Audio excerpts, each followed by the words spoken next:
Oh mortales privilegiados que se aventuran en el reino de la pantalla divina, sean bienvenidos a este espectáculo que se despliega ante sus ojos como un regalo de los dioses. Soy Zeus, soberano de los cielos, señor del trueno y padre de dioses y hombres. Junto a mí, Artemisa, diosa de la naturaleza y de la caza. Tengo el honor de anunciar que el esplendoroso espectáculo que están a punto de presenciar ha sido apadrinado por la benevolente colección UCME, Custodios de Conocimientos que Trascienden Eras. Además, las fuerzas divinas de la biodiversidad representadas por el Grupo de Seguimiento de Biodiversidad y el Centro de Educación Ambiental de la Casa de Campo han extendido su influencia para bendecir este evento con la magia de la vida, de Gea en todas sus formas. En este momento sagrado, les invito a sumergirse en las maravillas que les aguardan. Que la luz de mi divinidad ilumine sus corazones mientras exploramos juntos las maravillas de los artrópodos que el universo tiene reservadas para ustedes. Bienvenidos, mortales, a esta experiencia celestial. Que la magia del entretenimiento se entrelace con la grandeza de los dioses. ¿Qué te ha parecido? No podemos, no. Yo no sé si me parezco más a Papá Noel, que acabamos de dejar la Navidad, o si ya estoy preparado para el carnaval. Bueno, Un mix, perdón. más o menos. Bienvenidos todos Buenos a días. este seminario, a este webinar. Estoy llorando. Me estaba aguantando, pero no podía. Perdonad, había que hacerlo, ¿eh? Había que hacerlo. Era la ocasión. Hoy, que como veis, vamos a hablar de los artrópodos en la mitología clásica. Me voy a quedar con el disfraz, ¿eh? No, yo me voy a dejar la toga, porque no llevo nada... No, sí, llevo debajo algo. Pero sí, la barba me la tengo que quitar, porque es que no puedo con ella. Me voy a dejar la coronita. Venga, claro, ¿Sí? yo por eso digo, yo la coronita me la voy a dejar. Me falta la persona que me esté recordando detrás todo el rato que soy un humano, que no soy Zeus, pero bueno. En fin, ¿qué tal? ¿Cómo estáis? ¡Feliz año! ¡Feliz año! Es la primera vez que nos vemos en este 2024. Y bueno, pues queríamos empezar con algo diferente. A lo grande, y de hecho ponen gran comienzo. Bueno, el webinar de hoy es un webinar un poquitín diferente, ¿vale? Primero porque vamos a hablar pues de cultura de artrópodos, vamos, de etnoentomología, por así decirlo, ¿vale? Y en esta ocasión pues la hemos querido dedicar a la presencia pues, de los artrópodos en los mitos griegos y romanos especialmente. Y bueno, recordad que los mitos, tal como nos han llegado a nuestros días, son solo pues unos cuantos de los que pudieron haber sido. Sí. Los mitos, en principio, eran de tradición oral, se transmitían, aunque luego hubo autores griegos que los escribieron, ¿no? Pero realmente los mitos, y también debido a la extensión del dominio, de la cultura, o de la influencia griega, ¿no? Pues al final eran muy diversos. Entonces, para diferentes historias existían mitos diferentes. Encontramos diversidad no solamente en la naturaleza, sino también pues, en estas expresiones culturales. Entonces, siendo originalmente una expresión oral, narrada, lo que vamos a contaros hoy, aparte de una breve introducción sobre, bueno, pues algo un poquitín más científico sobre qué pensaban los griegos sobre los artrópodos, el resto del webinar de hoy es hablar de estos artrópodos en diferentes mitos griegos, ¿vale? En general, las referencias de los griegos a los artrópodos están bastante limitadas en la mitología griega y en la romana también, por tanto, porque ellos no hicieron más que heredar con otros nombres a los mismos dioses griegos. Las historias de los mitos griegos y romanos suelen tender a centrarse en eventos pues, muy grandiosos, ¿no? Épicos, muy simbólicos, sobre todo pues eso, en grandes combates, todo todo sin pequeños detalles específicos sobre los artrópodos. Entonces no hay grandes mitos prominentes que estén asociados con artrópodos en la mitología griega. Normalmente los artrópodos tienen un papel secundario porque la mitología suele tender a centrarse más, y la cosmogonía griega y romana, en los grandes dioses, en los héroes, en las criaturas mitológicas, que son más grandes, ¿no? Por defecto. Pero bueno, sí es cierto que se toman muchos elementos relacionados con los artrópodos, porque al fin y al cabo los artrópodos forman parte de la vida cotidiana de estas gentes, pues que, como ya sabemos, estuvieron en el Mediterráneo, estaban en contacto con, pues yo qué sé, con el mar, ¿no? A partir de ahí, crustáceos, tenían sus yo qué sé, sus tareas agrícolas, estaban en contacto con plagas y insectos, seguramente comían todo lo que tenían a su alrededor, pues todo tipo, no solamente de vertebrados, sino también pues moluscos, pero también artrópodos. Entonces, pues bueno, pues formaban parte de la vida cotidiana. Y entonces, muchas explicaciones de por qué existían ciertos artrópodos, pues también las podemos encontrar en la mitología, ¿no?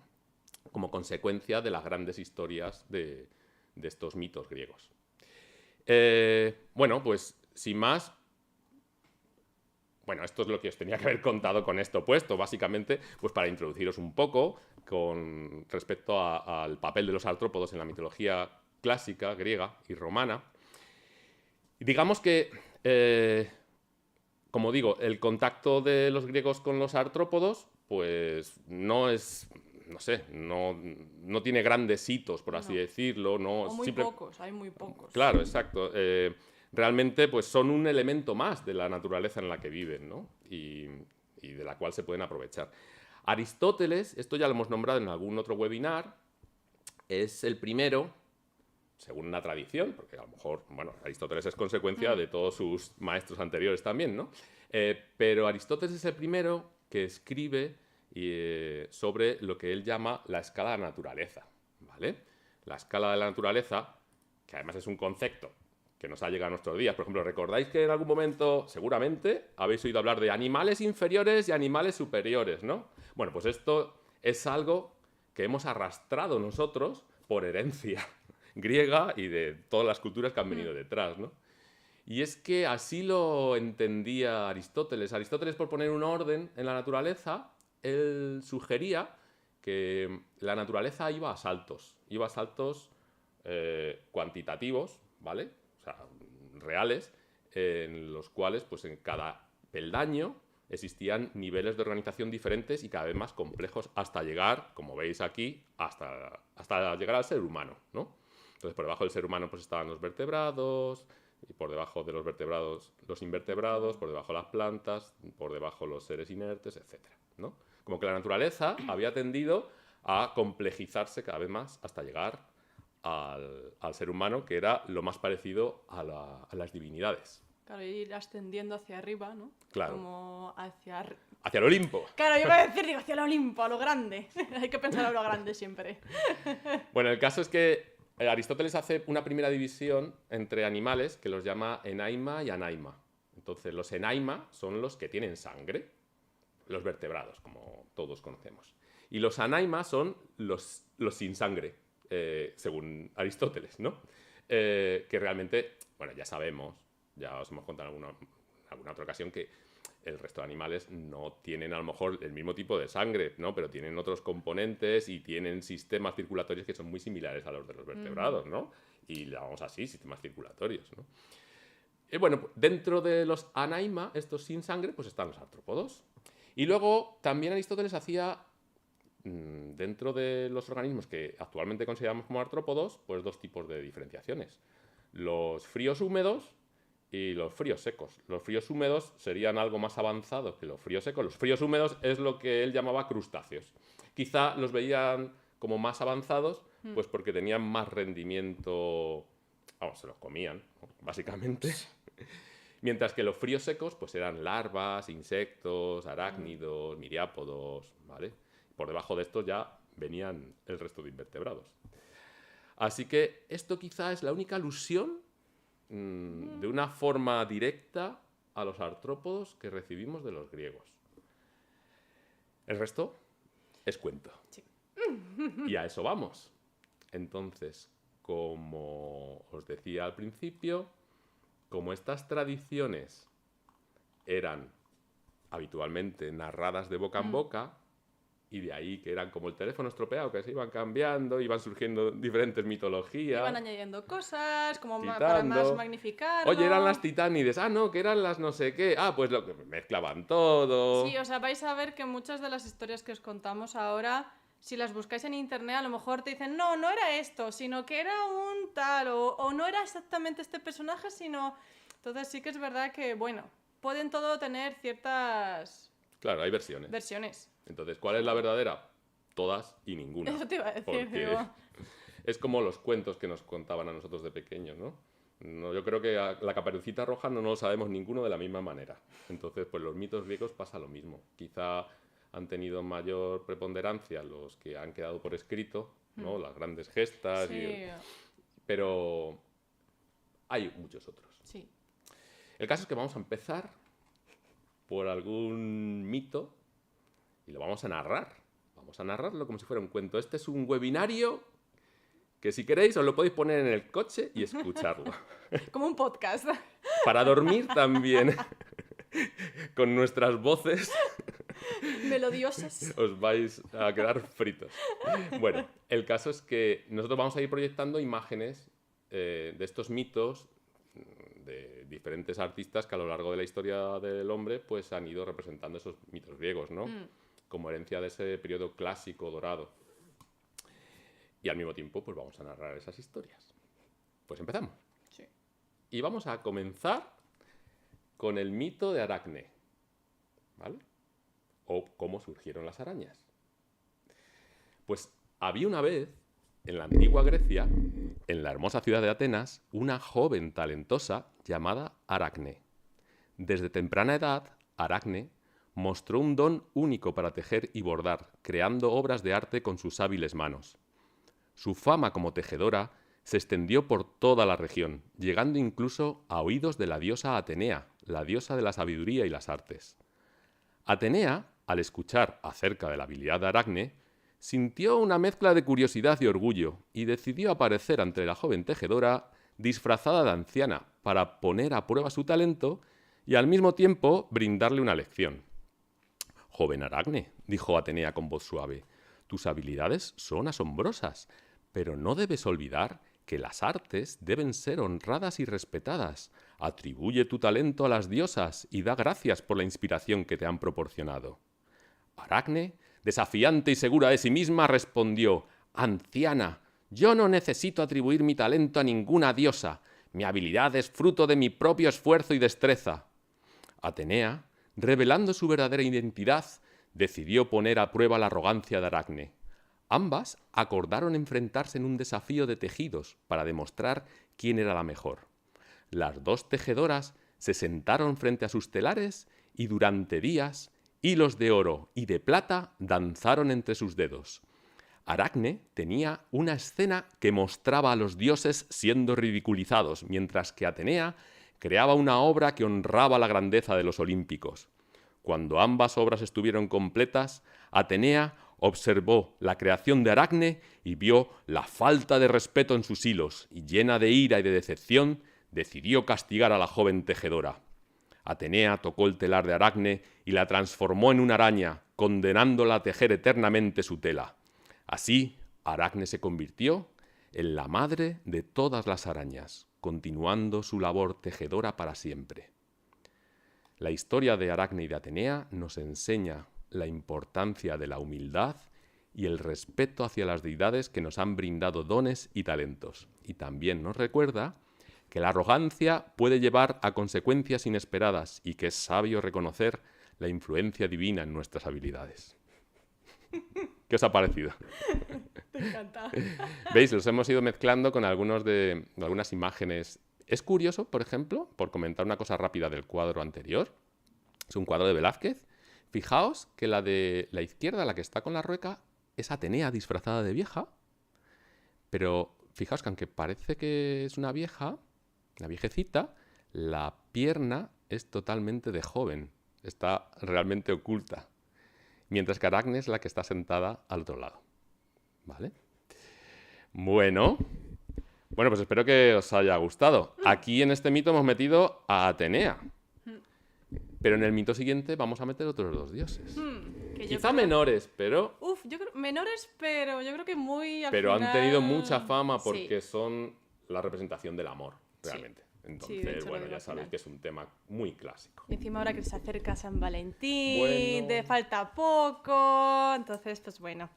Entonces, a mí me ha tocado hablaros del mito de Eros y Psique, que bueno, a lo mejor Eros no os suena, me refiero al nombre como tal, pero si os digo Cupido, que es como su nombre romano, es que la verdad es que no sé por qué el romano ha trascendido así más, que suele ser al revés, que suele ser el griego como el que suele tener como más tal, pero en este caso, Eros muchas veces cuando tal dices, ¿quién será este? Y es Cupido.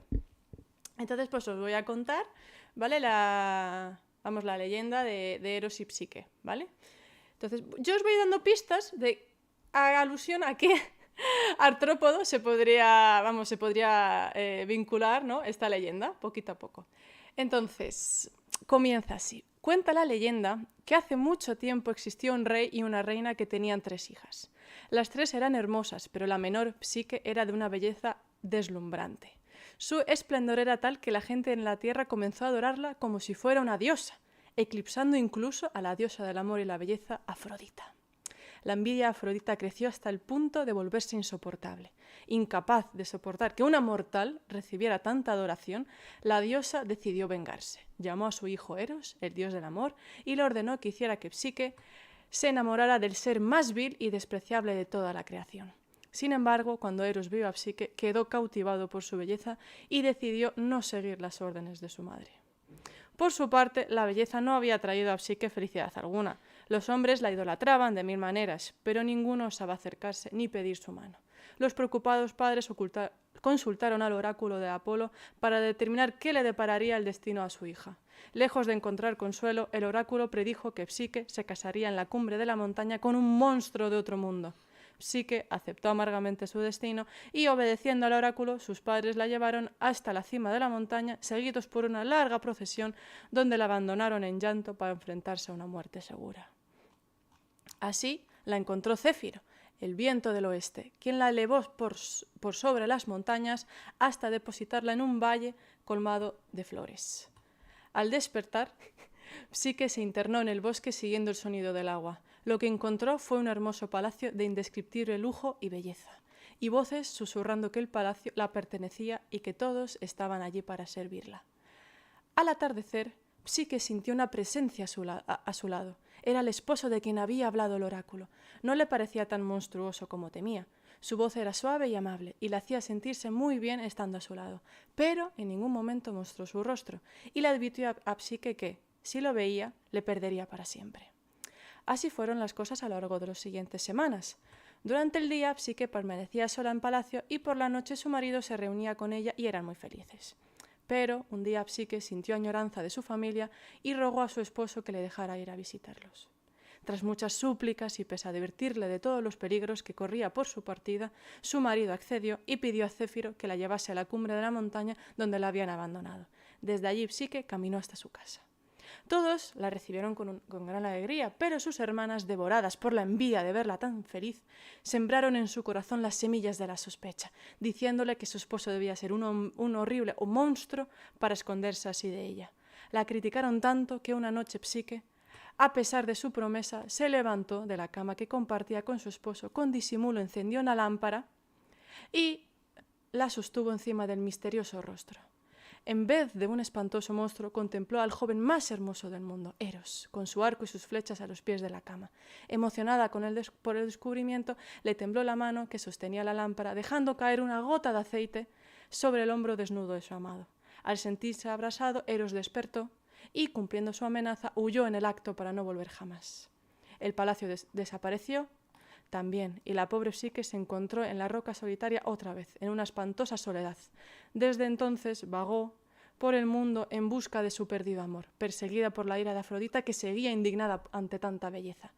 Ninguna divinidad la quiso acoger y finalmente cayó en manos de la diosa, quien la encerró en su palacio y la atormentó de todas las maneras posibles. Le impuso atravesar desafíos y pruebas aparentemente imposibles, pero con la ayuda de criaturas y elementos mágicos, Psique superó cada uno de los desafíos. Hasta tuvo que descender al inframundo, donde tenía que pedirle a Perséfone un frasco de agua de juvencia que le estaba prohibido abrir. La curiosidad pudo nuevamente con Psique, y cuando abrió el frasco quedó sumida en un profundo sueño. Mientras tanto, Eros sufría enormemente porque era incapaz de olvidar a Psique. Cuando supo que estaba sumida en un sueño mágico, no lo pudo soportar más. Voló hacia ella y la despertó de un flechazo. Después subió al Olimpo para rogar a Zeus que le permitiese casarse con ella, aunque fuese mortal. Zeus se compadeció de Eros y le otorgó a Psique la inmortalidad, dándole de comer la ambrosía. Afrodita, al ver la fuerza del amor entre Psique y Eros, finalmente aceptó su unión y se ordenó el casamiento de los dos enamorados. Así, Psique y Eros vivieron juntos en la eternidad. Su amor se convirtió en una leyenda que ha perdurado a lo largo de los siglos hasta el día de hoy, como un símbolo del poder redentor del amor verdadero. ¡Wow! ¡Oh! ¡Oh! Muy bien. Un flechazo en el corazón directo. Fijaos, es curioso, ¿no? Lo de que Cupido lleva las alitas Sí. de pajarito y sí que Bueno, las de mariposa. yo creo que a lo largo de todo ya se ha ido dando cuenta la gente de a qué animal, ¿no?, hace alusión a todo esto. La verdad es que Psique, cuando se hace inmortal, le ponen, si os fijáis aquí, alitas de mariposa. Igual, yo creo que esta, de hecho, creo que es una de las imágenes más famosas, yo creo que de Eros y de Psique, cuando son niños. Yo creo, vamos. Entonces, pues también la veis aquí, las alitas de la mariposa, ¿no? Entonces ya, pues por un poco para enlazar, Claro, ¿vale? ¿qué recuerda Psique? Claro, Psique al final, ¿qué significa, no? Psique, O sea, psicólogos... claro, todo eso al final, o sea, la palabra en griego significa alma, ¿vale? Entonces, ¿por qué? Me refiero, ¿no? De hecho, los griegos les daban como mucha importancia sobre todo a las mariposas, ¿vale? Y eso sí que siempre ha estado como relacionada, ¿no?, de esa forma así metafórica, simbólica con las mariposas, ¿no? En general, ¿vale?, en la cultura grecorromana siempre han representado como ese alma, ¿no?, o esa transformación espiritual, ¿vale?, las mariposas. Ese proceso de metamorfosis que sufren las mariposas, ¿no?, que ya yo creo que conocéis, vamos, ya no sé cuántas veces habremos hablado de él, ¿no?, de, pues claro, al final de una oruga, ¿no?, que se arrastra por el suelo, luego se encierra en un capullo, ¿no?, en una crisálida, para luego, ¿no?, abrirse, ¿no?, y poder volar, ¿no?, por el cielo como una mariposa adulta, ¿no? Entonces, que este ciclo pues muchas veces se ha asemejado con, digamos, como con la vida de un ser humano, ¿vale? Es decir, que la oruga eres como tu niñez, ¿vale?, eres pequeñito, y tu juventud, la crisálida, como esa época de maduración, ¿no?, ¿vale?, que estás a, digamos, la época adulta, y luego ya la mariposa, cuando sale de la crisálida, ¿no?, ese sería como el momento, ¿no?, de, digamos, cuando una persona fallece, ¿no?, pues ese, tu alma, ¿no?, sale de tu cuerpo en forma, pues, de mariposa, ¿vale? Entonces, por eso también muchas veces se creía que las mariposas eran las almas de los difuntos, ¿vale?, que iban, digamos, como al más allá, ¿no?, me refiero, iban a hacer ese camino ahora espiritual, ¿no? Entonces, pues eso, muchas veces eso, que se decía que las mariposas eran, pues, ese alma, ¿no? O incluso a veces, uy, que me he ido, o incluso a veces se decía que eran psicopompos, ¿vale? Que el término significa que eran como las, bueno, criaturas, deidades, entes, ¿no?, que eran como los guías, ¿no?, que llevaban las almas, ¿vale?, pues, hacia el más allá, ¿vale? Entonces, de hecho, por ejemplo, Caronte, que yo creo que es más típico, de hecho ha salido antes, también se le denomina muchas veces psicopompo, ¿vale?, porque es el que, me refiero, lleva las almas, ¿no?, en este caso pues por el inframundo, ¿no? Entonces, pues bueno, de eso yo por eso digo que suele ser que las mariposas son como el alma, pero en algunas ocasiones se les dice que son las guías, ¿vale?, que van acompañando, me refiero, a las almas, ¿no?, desde la tierra pues hacia el más allá. Entonces... Muy bien. Tenemos que ir un poquitín más rápido. Sí, ya me he dado cuenta que sí. Sí, sí. Así que, bueno, ahora os vamos a contar historietas cortas. Sí, porque estas han sido como las dos grandes que se conocen, ¿no? Realmente estas son las dos historias más grandes en las que son mitos medio fundacionales, ¿no? Sí. Pero es que el resto son Detalles, retazos de artrópodos. Y incluso eso, si buscáis, a veces no aparecen Hay artrópodos. versiones. Hay versiones en las que no aparecen artrópodos. Pero bueno, Vamos a ver. vamos a ver. Venga. Entonces sí, La siguiente historia que ya he hecho yo un poco de... va también de dos dioses. Ya me ha hecho spoiler antes. Perdón, se me ha sí, ido con el... no pasa nada. Y tiene que ver con el nacimiento de Artemisa y de Apolo. ¿Vale? Bueno, de Artemisa, ¿no? La Aquí diosa de con- la caza. Y Apolo. Y dice así. Hace muchos, muchos años, en la sagrada isla de Delos, en medio del mar Egeo, existía una historia extraordinaria sobre el nacimiento de dos hermanos gemelos divinos, Artemisa y Apolo.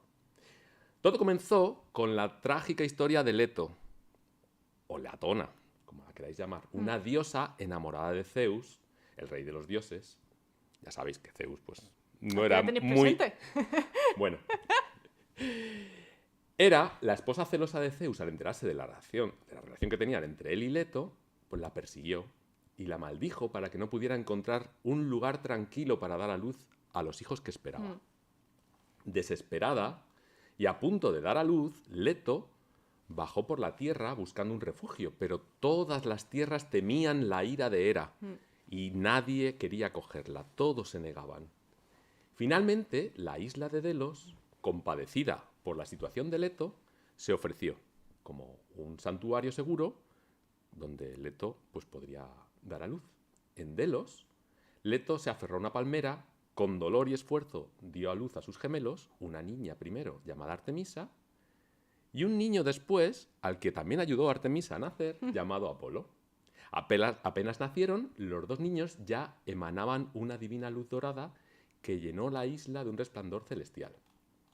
El pequeño Apolo, desde sus primeros momentos de vida, demostró su brillantez y sus habilidades artísticas. Incluso en su cuna tocaba ya la lira con gracia y mostraba un talento innato para la música. Artemisa, por otro lado, demostró ser una cazadora feroz, aferrando un arco y unas flechas desde la propia infancia. La isla de Delos se llenó de alegría y de celebración por el nacimiento de estos dos dioses excepcionales, y las ninfas y otras criaturas divinas bailaron en honor a los gemelos, y la isla se convirtió en un lugar sagrado destinado a ser el centro de los rituales de Artemisa y de Apolo. No obstante, en algunas versiones del mito, después del nacimiento de los hermanos, la isla fue infestada de serpientes y de escorpiones, enviados por Hera para acabar con ellos. La historia del nacimiento de Artemisa y Apolo es un recordatorio de la fortaleza de la maternidad y de la bondad que puede encontrarse en lugares inesperados. Y también resalta la idea de que incluso en medio de la adversidad, la luz divina puede surgir marcando el comienzo de un destino... ¡Uy! Perdón. Es que se está llevando... De un destino grandioso. ¿Veis? En este caso, la alusión es simplemente que Hera utilizó a los escorpiones como alimañas para perjudicar a Leto y a los dos dioses. Vamos con otro siguiente mito, así, otra pinceladita, ¿vale? Sí. En este caso tiene que ver también con otra amante de Zeus. Y es Io. ¿Vale? Había una vez, en la antigua Grecia, una hermosa doncella llamada Io. Era tan hermosa que capturó la atención del dios supremo Zeus y, fascinado por su belleza, Zeus se enamoró perdidamente de ella y decidió cortejarla transformándose en niebla. Hera no era ajena a las artimañas de su esposo y, sin embargo, para protegerla de la ira de su celosa esposa, Zeus transformó a Io en una vaca. Sospechando la verdadera identidad de la ternera, Hera pidió a Zeus que le regalara el animal como un presente. Y Zeus no podía negarse, pero sabía que Hera tenía planes maliciosos. Io, en forma de ternera, fue confiada a Hera. Y sin embargo, la malvada diosa no estaba satisfecha. Hera envió a su mensajero un tábano gigante y molesto para picar y atormentar a Io sin descanso. La pobre ternera intentó huir, pero el tábano la perseguía incansablemente. En su desesperación, Io cruzó vastos ríos y montañas buscando refugio de su perseguidor. Y finalmente llegó a Egipto, donde Zeus intervino para poner fin a su sufrimiento.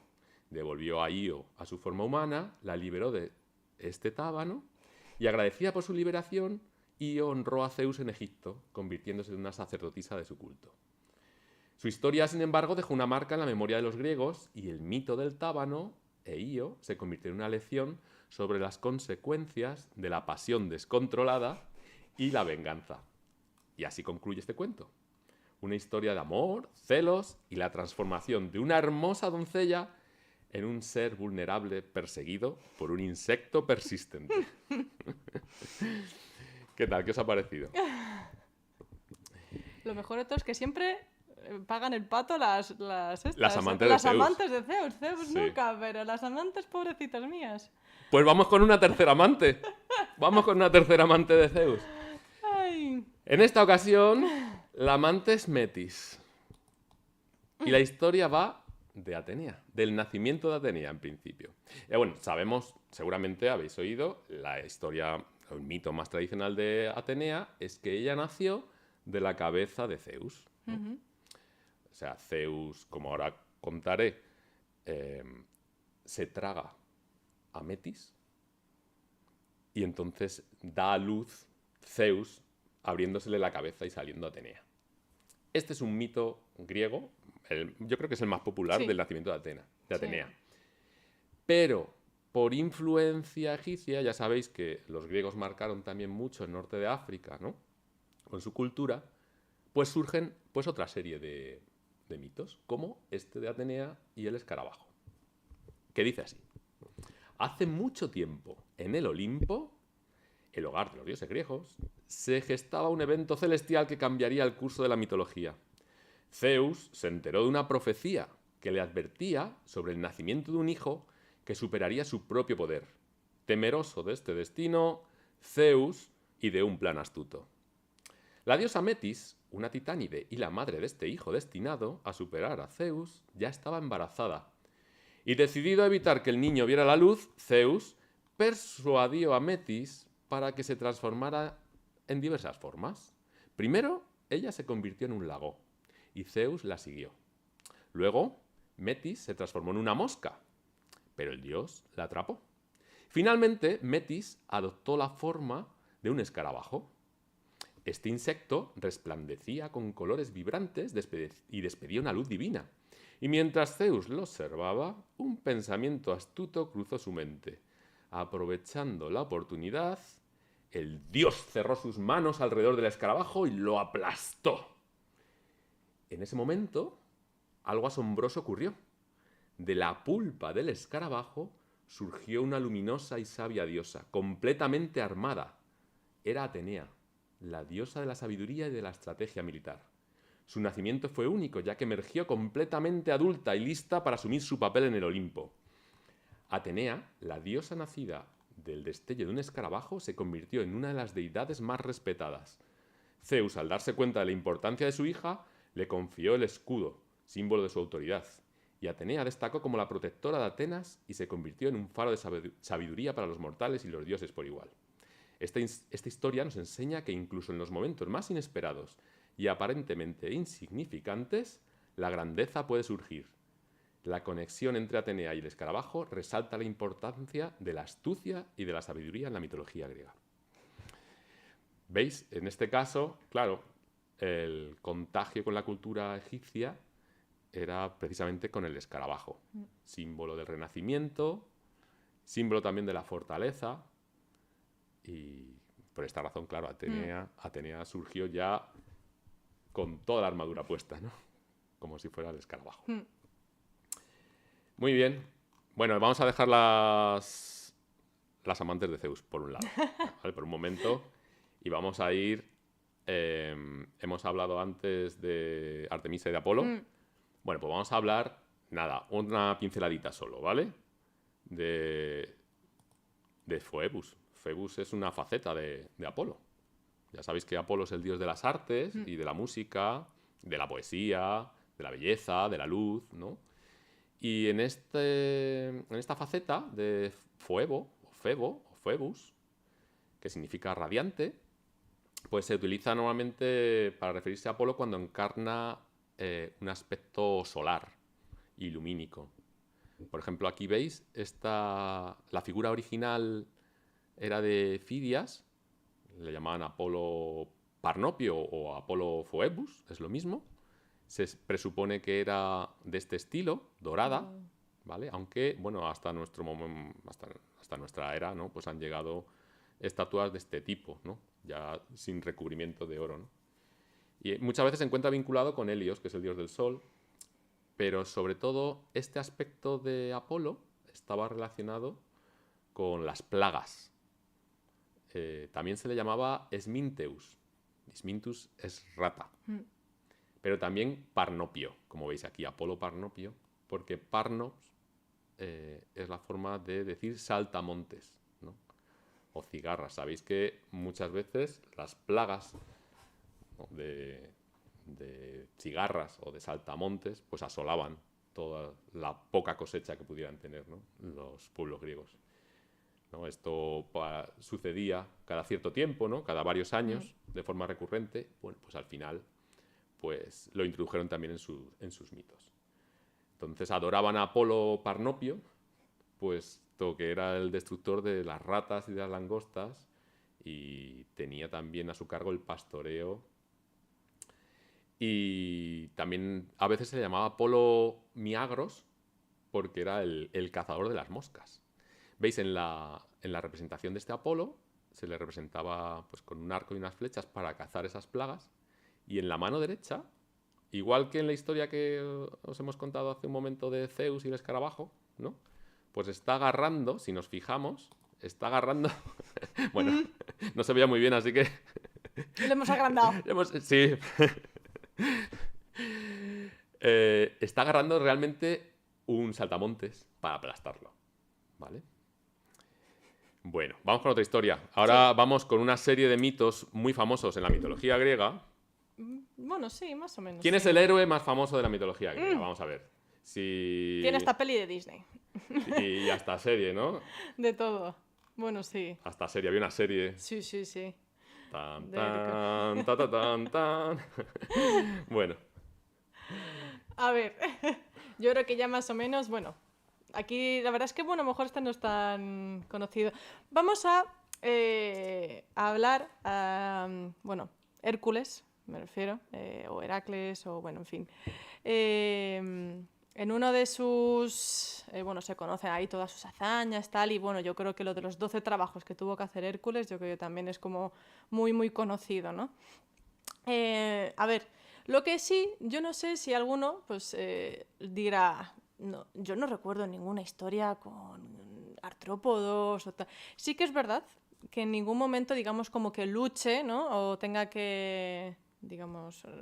que superó una prueba con sí, artrópodos. con artrópodos, o sea, pero en uno de sus trabajos, concretamente en el segundo de sus 12 trabajos, Hércules tenía que matar a la hidra de Lerna, que yo creo que, bueno, sale hasta en la película de Disney, ese monstruo, digamos, con que si le cortas la cabeza, pues surgen dos y así sucesivamente, ¿no? A medida que vas cortando, pues van saliendo más. Entonces era pues eso, un monstruo, bueno, forma de serpiente, de dragón, eso ya cada uno también, depende de dónde mires, pues lo dicen de una forma y otra. Entonces, bueno, pues estaba este monstruo, ¿vale?, que vivía en la laguna cercana a la ciudad. Entonces, pues que le habían dicho de que, oye, Hércules, pues una de tus tareas va a ser matar a este monstruo, ¿no?, para que la ciudad, pues los ciudadanos estén tranquilos, ¿no? Y bueno... Entonces, que cuando Hércules llegó a la ciénaga, ¿vale?, a la laguna, se enfrentó a la hidra. Intentó cortar las cabezas de la bestia, pero por cada una que cortaba, pues surgían otras dos. Mientras estaban ahí luchando, forcejeando, en plan, a ver cómo lo hago, Hércules pensando, ¿no?, de cómo puede, pues obviamente ya frenar ese crecimiento de cabezas, ¿no? Envía en ayuda de la bestia de la hidra a Carcinos. ¡Jaja! Le tenemos aquí. A Carcinos, un cangrejo gigante que también vivía, me refiero, en la laguna.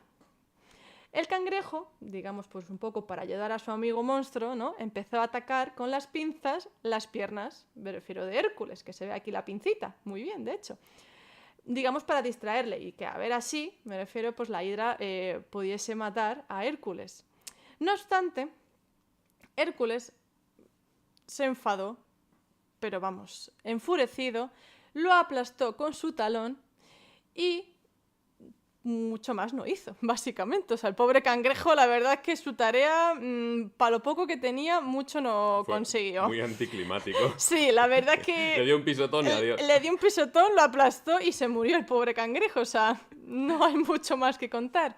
Pero era un poco, pues, por recompensa, ¿no?, de esta, pues, valentía del cangrejo, ¿no?, de Carcinos, lo puso en los cielos estrellados, ¿vale? Entonces, para la eternidad. Por eso tenemos la constelación de Cáncer. O sea, que para que veáis que para lo poco que ha hecho, pues bueno, por lo menos le dice, bueno, pues te subo a los cielos para que estés ahí, ¿no? Entonces ahí tenemos esta constelación de Cáncer. Y ya pues para, digamos, ya que estamos con las constelaciones, ¿vale? Pues también yo creo que es una historia de la de Orión y el Escorpión, también bastante conocida, ¿no? Que, pues bueno, según las historias que se cuentan, ¿no? Pues Orión era un gigante valiente, ¿vale? Conocido por su habilidad de la caza y su destreza en la lucha. Y su corazón, bueno, pues estaba lleno de soledad y pues anhelaba cierta compañía, ¿no? De una verdadera amistad o incluso de un amor eterno. La diosa Artemisa, aquí presente, la cazadora divina, ¿no?, observaba con interés a Orión desde lo alto del Olimpo, ¿no? Y luego, aunque ella mantenía su distancia, sentía curiosidad, ¿no?, por el audaz cazador mortal. Bueno, pues más o menos un día Artemisa decidió desafiar a Orión y bueno, pues digamos que vio que el mortal era, muy diestro con el arco, ¿no? Entonces, pues poquito a poco pues, se fue formando una amistad, ¿vale? Sin embargo, pues esta felicidad, no, esta amistad, o bueno, por lo menos ahí, sí, bueno, felicidad, ¿no? No pasó desapercibida. Gaia, la madre tierra, temía de esta conexión, ¿no? Que de entre un mortal y una diosa, ¿no? Que esto pudiese, pues digamos, desequilibrar, ¿no? Pues un poco como el ecosistema, digámoslo así. Entonces envió al escorpión, una criatura astuta y mortífera, para poner fin, ¿no?, a la relación entre Orión y Artemisa. Entonces, pues el escorpión, ¿no?, acechaba ahí en las sombras, esperando como su momento ideal, ¿no?, para atacar. Entonces, en una noche estrellada, mientras Orión y Artemisa cazaban juntos, el escorpión salió, ¿no?, digamos, de su escondite y atacó con su aguijón venenoso a Orión. Entonces, que la lucha ahí fue feroz, pim, pam, ahí... Pero, lamentablemente, el escorpión logró herir de forma mortal a Orión. Entonces, Artemisa, llena de tristeza, contempló la caída de su querido amigo, ¿no? Y en su dolor elevó a Orión al cielo, transformándolo en una constelación resplandeciente. Aquí la tenemos, ¿vale? Que de hecho aquí como que parece un poco como el arco, ¿no? Digamos, pues para eso, para representar a su amigo, ¿no?, de forma, pues, como él era, ¿no?, un cazador excelente, ¿no?, y muy diestro con el arco. Y luego, por otro lado, pues Gaia, digamos también un poco sintió la pérdida, ¿no?, de ese valiente cazador en su lado, ¿no?, que era el escorpión, también lo mismo, lo ascendió, ¿no?, hasta los cielos, formando la constelación de Escorpio, ¿vale?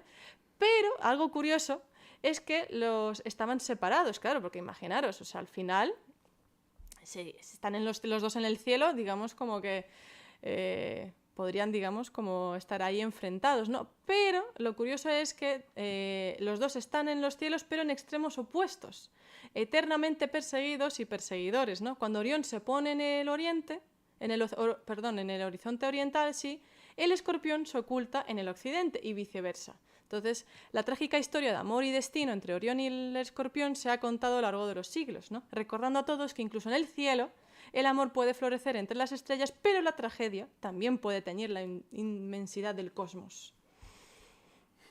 Es que me hizo mucha gracia lo de que están en el cielo, pero están separaditos. Uno en cada lado, sí. Cada uno en cada lado. Si sale uno, el otro se esconde. Y si el otro está escondidito, no sé, me hizo mucha gracia, la verdad. Muy bien. Y luego pues tenemos más, ¿vale? Entonces pues yo creo que voy a ir acelerando porque... Sí, otra historia. Las cortitas las podemos a lo mejor contar un poquitín más rápido, sí, ¿no? Vale, entonces aquí pues esto está relacionado con las hormiguitas, ¿vale? Aquí de hecho pues podemos ya tener aquí, o sea, se ve, me refiero, en esta representación, ¿vale? Entonces vamos a hablar de los mirmidones y de Aquiles, que también Aquiles pues también es yo creo que un personaje, Otro ¿no? héroe. Otro héroe también bastante conocido, ¿no? También ha habido muchas pelis, series, ¿no? O sea que no es... Pero a lo mejor esto de los mirmidones, pues la gente no les suena, ¿no? Entonces, según los relatos griegos, ¿no? Antes de que los mirmidones, ¿no? fuesen, digamos, hombres, originalmente eran hormigas, ¿vale? Trabajadoras en la isla de Egina.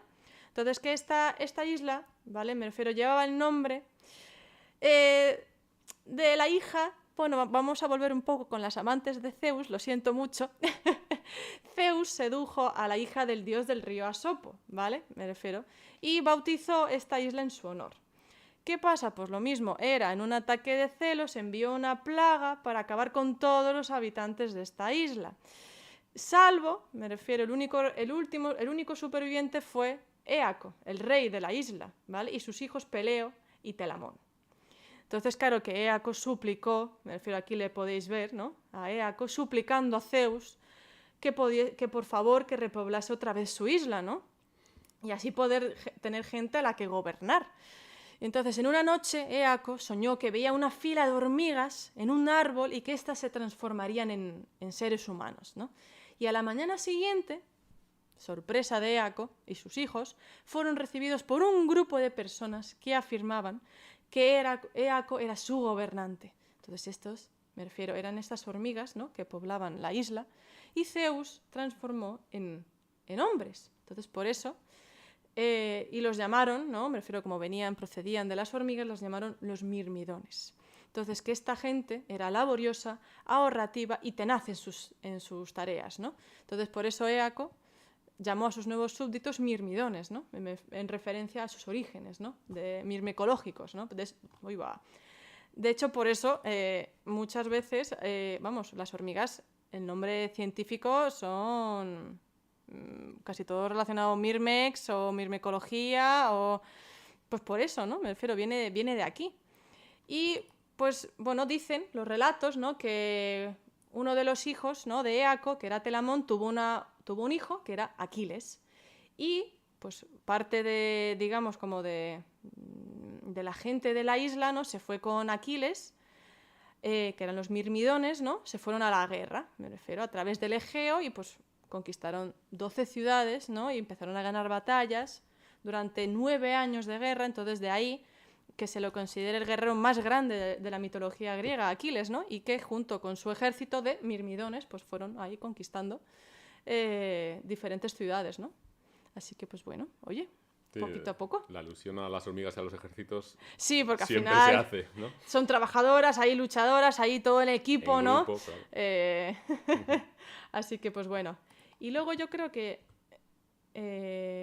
no sé si me quedan muchos más a mí en este... Pero bueno, también a ver, aquí la alusión de los Otro héroe. artrópodos, pues bueno, tampoco es muy allá, no hace mucho, ¿no? Entonces también teníamos a un héroe, Belerofonte, pues que también pues era un héroe bastante grandioso, ¿no? Entonces pues digamos que se le subió un poco a la cabeza, ¿no? esa grandeza, y pues él pensaba, ¿no? me refiero, que tenía que tener un sitio en el Olimpo, ¿vale? Entonces que, bueno, él de hecho fue el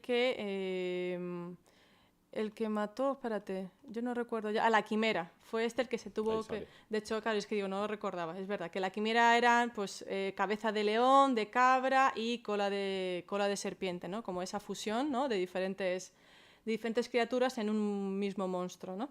Entonces, Belerofonte, con ayuda del Pegaso, ¿vale? que conocemos también de las películas y de todas, hay mucha alusión a Pegaso, ¿no?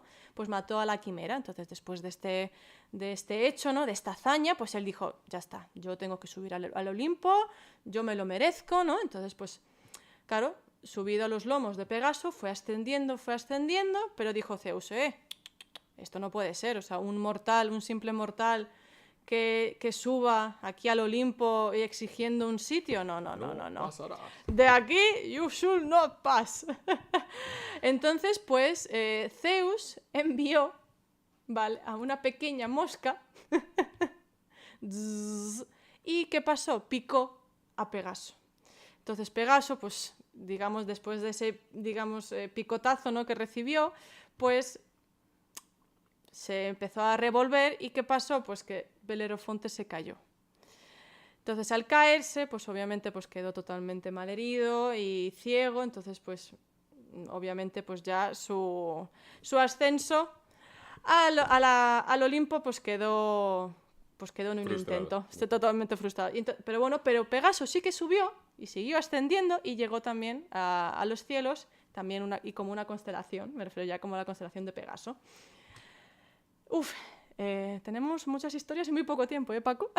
Muy rapidito. Bueno, otra historia, ¿vale? Me refiero en este caso es porque, bueno, como ya sabéis, Cronos, el padre de Zeus, pues fue devorando a sus hijos según porque él sabía que había una profecía que decía que uno de sus hijos pues le mataría y le quitaría su puesto. Entonces, pues Crono en ese sitio dijo, ostras, según esto, pues me tengo que comer a todos mis hijos, pero se salvó uno, Zeus. Aquí le tenéis, así regordete, bien, vamos, bien alimentado.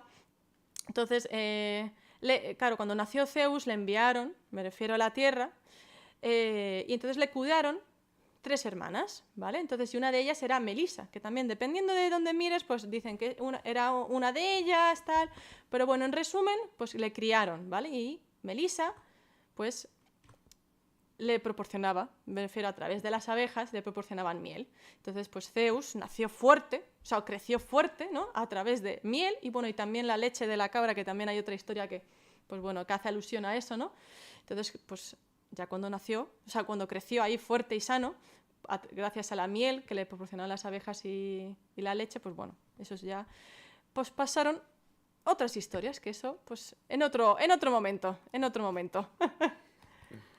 Pues relacionado con las abejas, podemos encontrarnos la historia de Aristeo. Pues hace mucho tiempo, en Grecia, existía un joven pastor llamado Aristeo, y este muchacho era hijo de Cirene, que era una ninfa de extraordinaria belleza, y de Apolo, que era el dios del sol y de las artes, como hemos visto. Siendo un semidios, pues heredó habilidades únicas, un vínculo especial con la naturaleza, y era un amante de los campos y de los rebaños, pero su vida tomó un giro inesperado cuando una tragedia golpeó su corazón. Sus abejas, las cuales cuidaba con tanto cariño, pues de repente empezaron a morir, sin razón aparente. Y desesperado por encontrar una solución, Aristeo buscó la sabiduría de los dioses. Cirene, al ver la tristeza de su hijo, le reveló que las abejas estaban muriendo debido a la furia de las ninfas del monte Parnaso. Se estaban vengando por la muerte de Eurídice, que es otro mito que no nos vamos a meter, pero en el cual pues tuvo que ver Aristeo, ¿no? Quizá fue un causante indirecto de la muerte de Eurídice. Entonces Aristeo se fue de viaje y buscó la guía de diferentes personajes, entre ellos Proteo, el anciano dios del mar, y tras una intensa lucha con este, como recompensa por su valentía, Proteo le reveló el secreto para aplacar la ira de las ninfas y le pidió que ofreciera sacrificios y rituales en honor a ellas. Y siguiendo sus instrucciones realizó los rituales requeridos, las ninfas apaciguaron y en agradecimiento le regalaron a Aristeo pues, nuevas abejas y le enseñaron los secretos de la apicultura. Así, esta historia nos enseña pues, sobre la redención, la perseverancia y la conexión profunda entre la humanidad y la naturaleza. Vamos con otra historia. Bueno, este es Aristeo, claro. Aquí con sus... Bueno, la miel que fluía de las colmenas se convirtió en un regalo preciado, un testimonio de la habilidad de un hombre para superar desafíos con valentía y con sabiduría. Relacionado con las abejas están las avispas. Y no sé si sabéis la historia de Erictonio. En la mitología griega, Erictonio es una figura que está asociada con Atenea y con Atenas. Se le considera el primer rey de Atenas. Y la historia de Erictonio está relacionada pues, con el mito en el que bueno, pues Atenea tuvo un enfrentamiento con el dios Hefestos, que intentó un poco aprovecharse de ella, y defendiéndose, pues digamos que surgió Erictonio. ¿Vale? Mejor en resumen. Sí. Entonces, Atenea se hizo cargo de Erictonio, porque le consideraba como una especie de hijo adoptivo. Se lo confió, pues según la historia, a unas titánides, que son las Horas, o a unas hermanas, que son las Cecrópidas. Pero les dijeron a estas que nunca abrieran el cesto, que lo cuidaran, pero que nunca lo abrieran.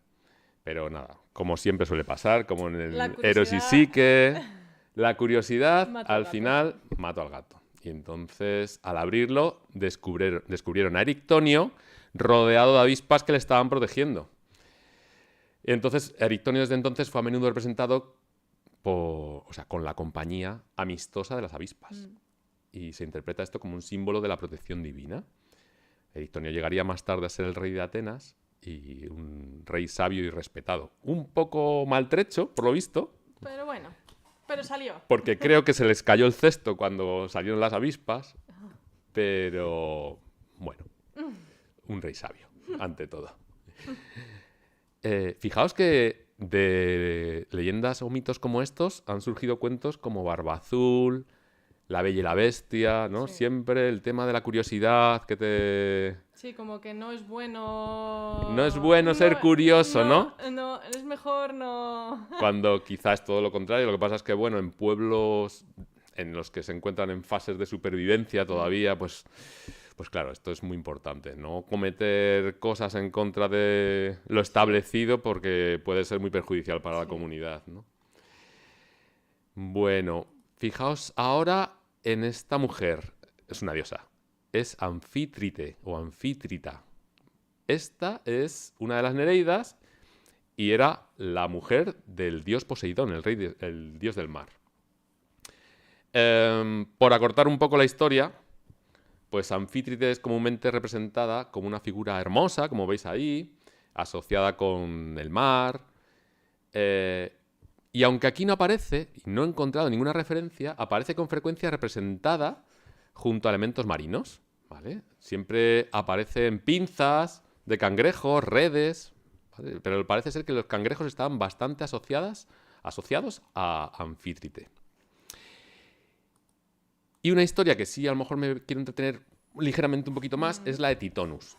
Rápidamente la voy a contar, ¿vale? Titonus es un personaje, aquí le tenemos a Titonus, de la mitología, y su historia está asociada a Eos, o a la aurora, ¿vale? Que es la diosa del amanecer. Tienen que ver con las cigarras. Titonus era un hermoso príncipe troyano. Bueno, aquí no está tan hermoso, aquí está como yo con la barba antes, ¿no? Está madurito. El caso es que Aurora, o Eos, se enamoró profundamente de él y entonces le pidió Eos a Zeus que por favor, que ya que Titonus era mortal, le concediera la inmortalidad. Y entonces Zeus accedió. ¿Pero qué pasó? Que se le olvidó pedir no solamente la inmortalidad para Titonus, sino también la eterna juventud. Con lo cual, Titonus sobrevivía al paso de los años, pero comenzó a envejecer y esto era un eterno sufrimiento. Poco a poco se fue transformando, no podía ya ni moverse. La inmortalidad no la acompañaba con la salud, ni con la juventud, claro.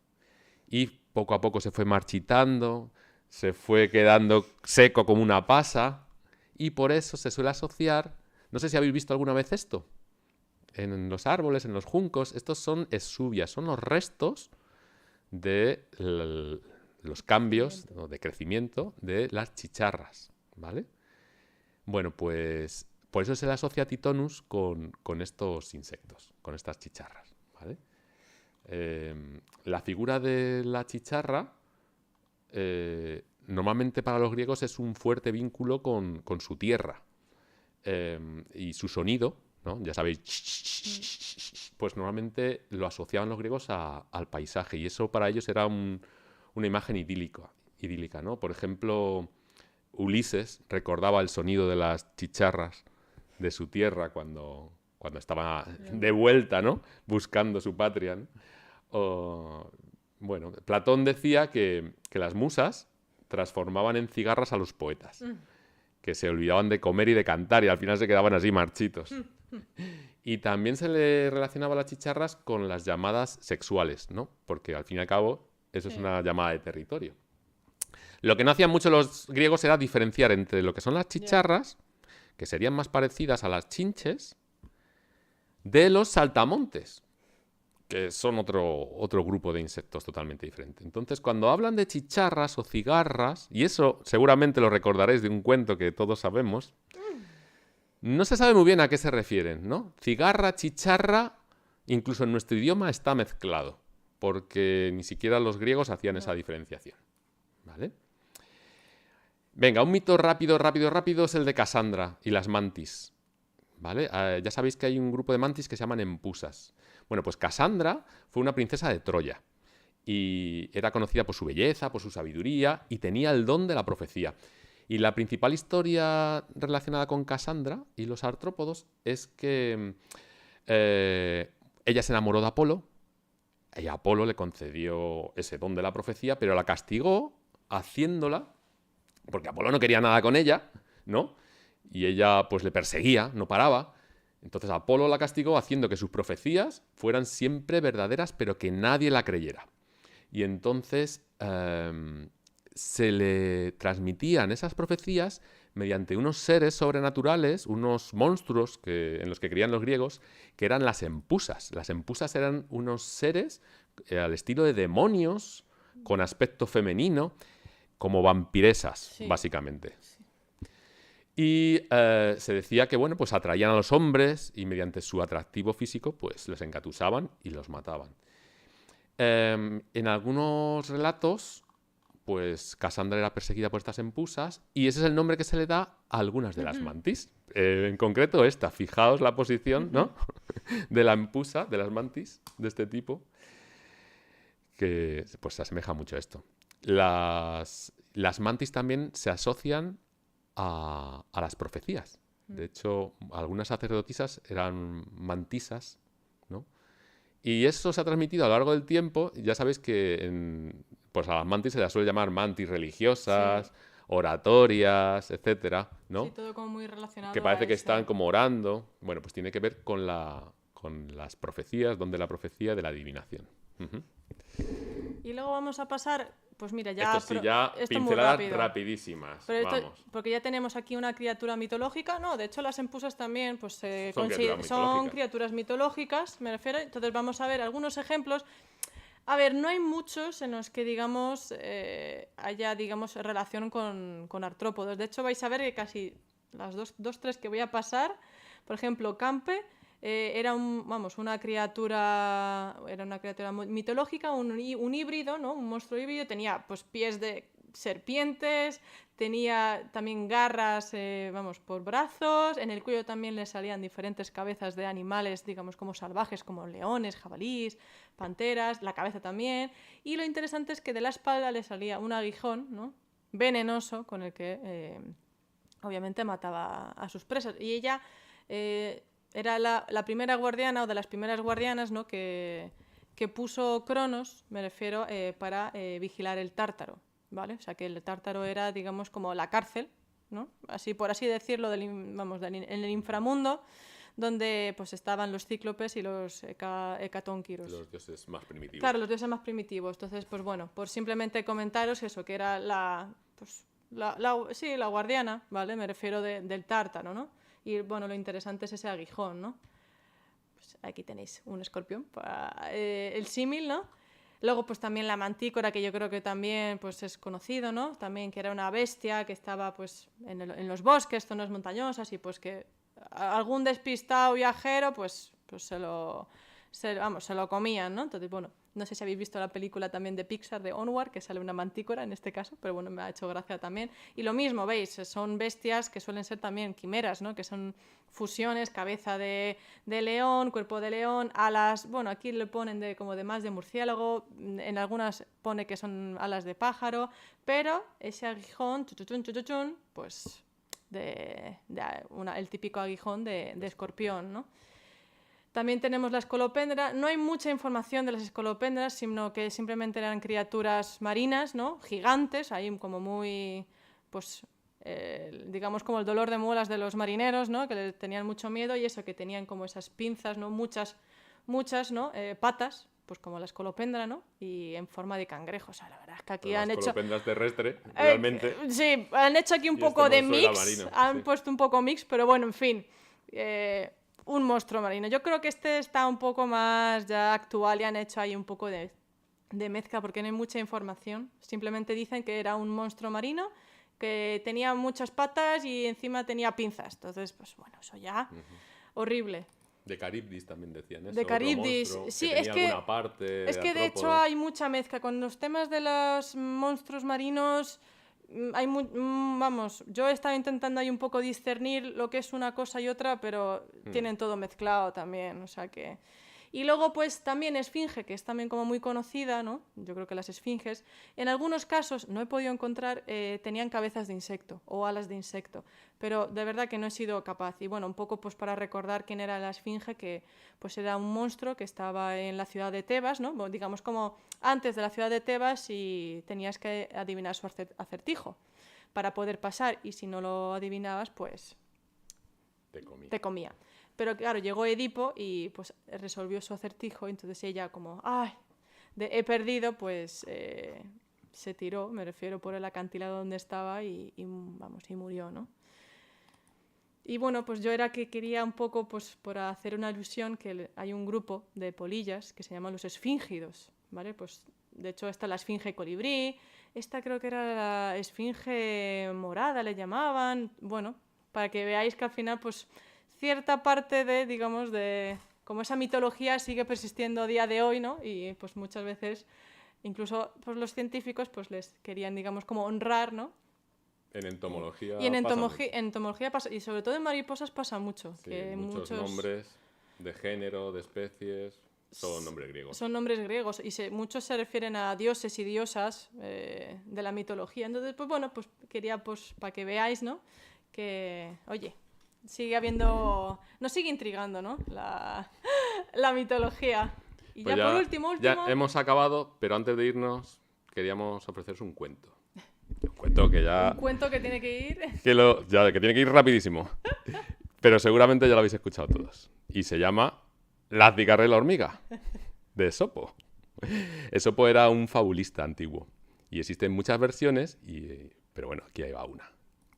Pues había una vez en un hermoso prado una hormiga laboriosa y una cigarra alegre. Mientras la hormiga trabajaba arduamente almacenando provisiones para el invierno, por el sol, y la hormiga, viendo que la cigarra tenía una actitud despreocupada, le dijo: «Oye, ¿por qué no te unes a mi laboriosa tarea? Y así nos preparamos para los días difíciles que vengan en el futuro».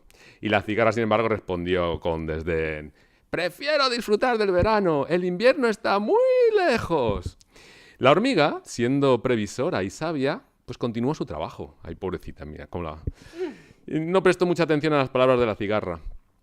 Pero cuando llegó el invierno, el frío y la nieve cubrieron el prado. Esos eran otros tiempos, ahora ya no... No va a pasar eso. La cigarra, ahora hambrienta y desesperada, buscó refugio. Y al ver a la hormiga cómoda, en su hogar bien abastecido, la cigarra le imploró: «Por favor, amiga mía, te suplico ayuda, dame de comer y cobijo, por caridad». Y la hormiga, aunque compasiva, le recordó: «¿Entiendes lo que te decía cuando te pedí ayuda para prepararnos para el invierno?». Así, en plan de cuñado. Así, la hormiga le enseñó una valiosa lección sobre la importancia de la previsión y del trabajo arduo. La cigarra arrepentida, visión, la diligencia y la responsabilidad. Que conste que este webinar no es como otras ocasiones que lo hemos terminado el día antes. Hace una semana que lo hicimos.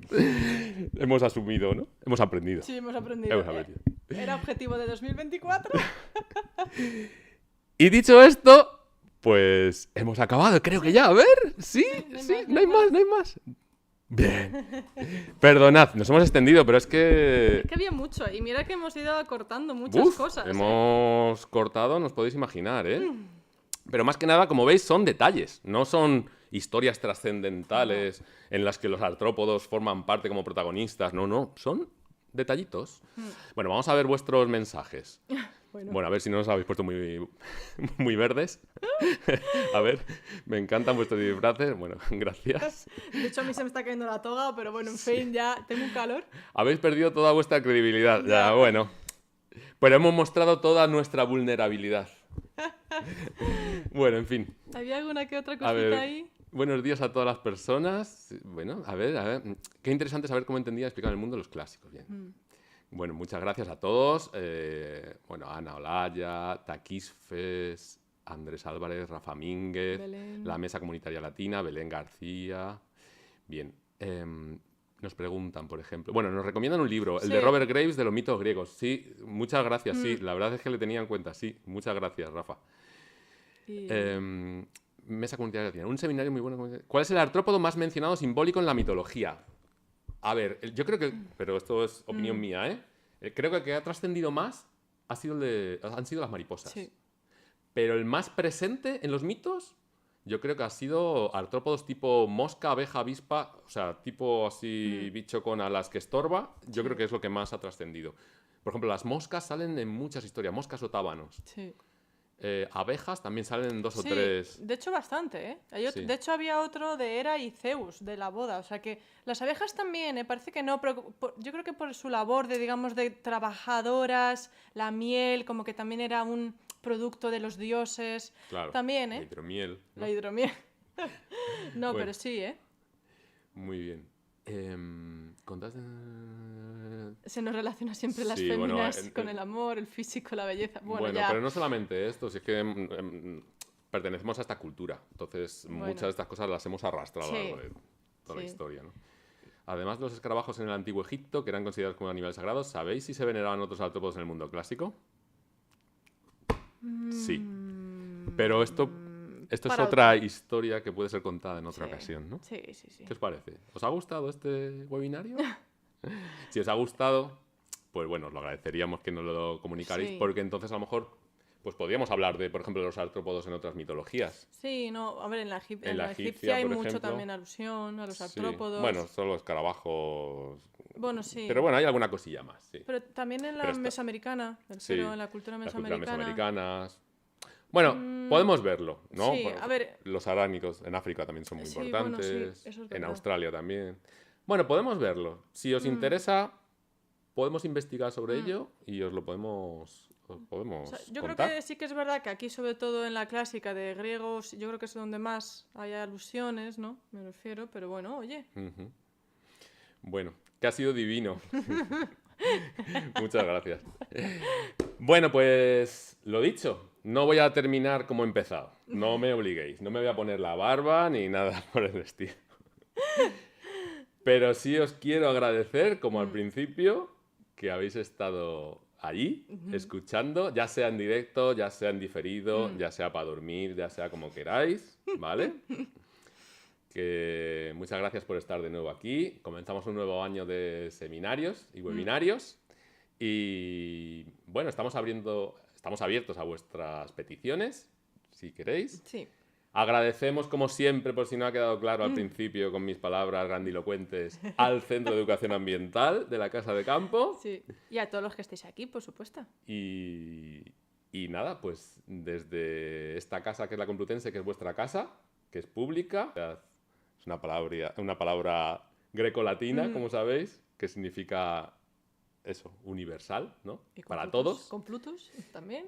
También. ¿Con Plutus también? Pues desde esta que es vuestra casa, desde nuestra colección de entomología y del grupo de seguimiento de biodiversidad, os damos las gracias y Sí. os deseamos que estéis súper fenomenal hasta la siguiente ocasión. Nos Hasta vemos. luego.